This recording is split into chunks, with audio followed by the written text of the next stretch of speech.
मित्रांनो नमस्कार. मी डॉक्टर अजित आणि माझ्या यूट्यूब चॅनलमध्ये तुमचं मनपूर्वक स्वागत आहे. आज तुम्हाला तेलंगणा राज्यातील हैदराबाद शहरातील चार मिनारबद्दल महत्त्वपूर्ण अशी माहिती सांगणार आहे. तत्पूर्वी माझी तुम्हाला विनंती आहे की आपल्या चॅनलला लाईक आणि सबस्क्राईब करायचं विसरू नका. भारतातील प्रमुख ऐतिहासिक आणि सांस्कृतिक इमारतीमधील एक इमारत म्हणून चार मिनारची ओळख आहे. ही इमारत भारताच्या मुख्य आकर्षणापैकी एक असून हैदराबाद पर्यटनाच्या दृष्टीने महत्त्वपूर्ण अशी आहे. उत्कृष्ट वास्तुशिल्पाचा नमुना म्हणून याकडे पाहिले जाते. चार मिनारची निर्मिती इसवी सन 1591मध्ये कुतुबशाही वंशाचे 5वे शासक सुलतान मोहम्मद कुली कुतुबशाह यांनी केली. ज्यावेळी त्यांनी आपली राजधानी गोळकोंडावरून हैदराबादला स्थलांतरित केली त्यावेळी भव्य अशा चार मिनारची निर्मिती करण्यात आली. चार मिनारच्या निर्मितीमध्ये इंडो इस्लामिक वास्तुशैलीचा वापर करण्यात आलेला आहे. याशिवाय फारसी वास्तुशिल्प तत्वांचा देखील उपयोग केलेला पाहायला मिळतो. या ऐतिहासिक इमारतीत दगडी बांधकामात केलेले सज्जे, छत, वरांडे आपल्याला पाहायला मिळतात. या मिनारमध्ये चार चमकणाऱ्या मिनार आढळतात. हे चार मिनार कुतुबशाही युगाचे मानचिन्ह आहे. या भव्य ऐतिहासिक इमारतीला आकर्षक बनवण्यासाठी पार्शियन आर्किटेक्टला बोलवण्यात आले होते.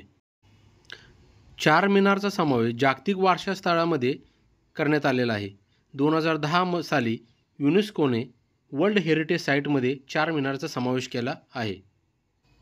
येथे रोज सायंकाळी चित्ताकर्षक दिव्यांनी झगमगाट करण्यात येतो, त्यामुळे याच्या सौंदर्यात अधिकच भर पडते. या ऐतिहासिक चार मिनार स्मारकाचे नाव एका ट्रेनला देखील देण्यात आलेलं आहे.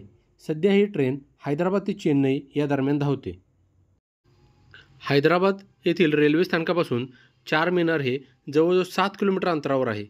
बस स्थानकापासून 5 किलोमीटर अंतरावर आहे. या भव्य अशा चार मिनार आणि गोलकोंडा यामध्ये एक गुप्त सुरंग बनवण्यात आली आहे. त्याचे तोंड कोणत्या दिशेला आहे याविषयी फारच कमी लोकांना माहिती आहे. या वास्तुकलेत काही वेगळे शिल्प देखील दिसतात. मक्का मस्जिद, तौली मस्जिद, चार मिनार, जामी मस्जिद आणि हैदराबादचे प्रभावशाली चिन्ह देखील यामध्ये अंकित करण्यात आलेले आहे.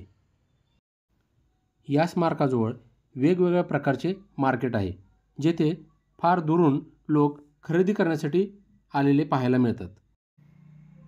सुरेख बांगड्या, हैदराबादी, कांजीवरम साड्या, डिझायनर ओढणी, आकर्षक दागिने, गोलकोंडा पेंटिंग,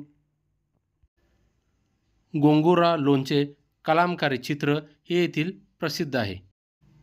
तसेच मित्रांनो, येथे जवळच असलेला पथेरगट्टी बाजार हा वेगवेगळ्या तऱ्हेच्या मोत्यांसाठी प्रसिद्ध आहे. फक्त भारतातूनच नव्हे तर विदेशातून देखील पर्यटक मोती खरेदीसाठी येथे येत असतात.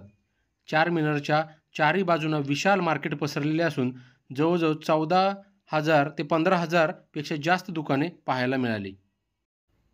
चार मिनार ही वास्तू चुना, ग्रॅनाइट दगड, वाळू, संगमरवर इत्यादी साहित्य वापरून बांधलेली एक इमारत असून चौरसाकृती आहे. हिच्या चार कोपऱ्यांवर चार मनोरे टॉवर्स आहेत. त्यावरूनच या इमारतीला चार मिनार असे नाव पडलेले आहे. प्रत्येक मिनार 56 मीटर उंचीचा आहे. आजही सुस्थितीत असलेली ही इमारत हैदराबाद शहरात गेल्यावर अवश्य पाहण्याचा लाभ घ्यावा.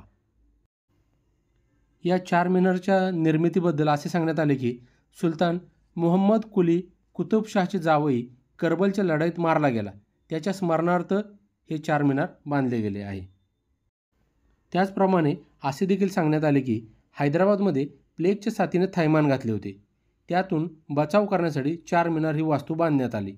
अर्थात चार मिनार कोणत्या कारणासाठी बांधला गेला यात इतिहासात एक वाक्यता दिसत नाही. कोणी सांगितले कुतुबशाहीने आपली प्रिय पत्नी भानमती हिच्या स्मरणार्थ हैदराबाद येथे चार मिनार बांधली. 2025 साली याला 434 वर्षे पूर्ण झाली. मात्र ही इमारत आजही सुस्थितीत आहे. या चार मिनारची रचना अत्यंत सुंदर आणि भव्य अशी आहे. मध्यभागी कमान आपल्याला पाहायला मिळते. इस्लामिक, फारसी आणि भारतीय शैलीचा मिलाप पाहायला मिळाला. आकर्षक असे नक्षीकाम पाहायला मिळाले. त्याचप्रमाणे आकर्षक असे शिल्पकाम देखील पाहायला मिळाले. चारमिनारच्या प्रत्येक मिनारला वेगवेगळ्या तऱ्हेच्या रंगाने अंकित केलेले आहे. त्यामुळे दुरून देखील हा चारमिनार ओळखता येतो. मित्रांनो, आपल्याला हा ब्लॉग कसा वाटला हे मला नक्की कमेंट बॉक्समध्ये कमेंट करून सांगा. धन्यवाद. मी रजा घेतो. जय हिंद. जय हिंदुस्तान.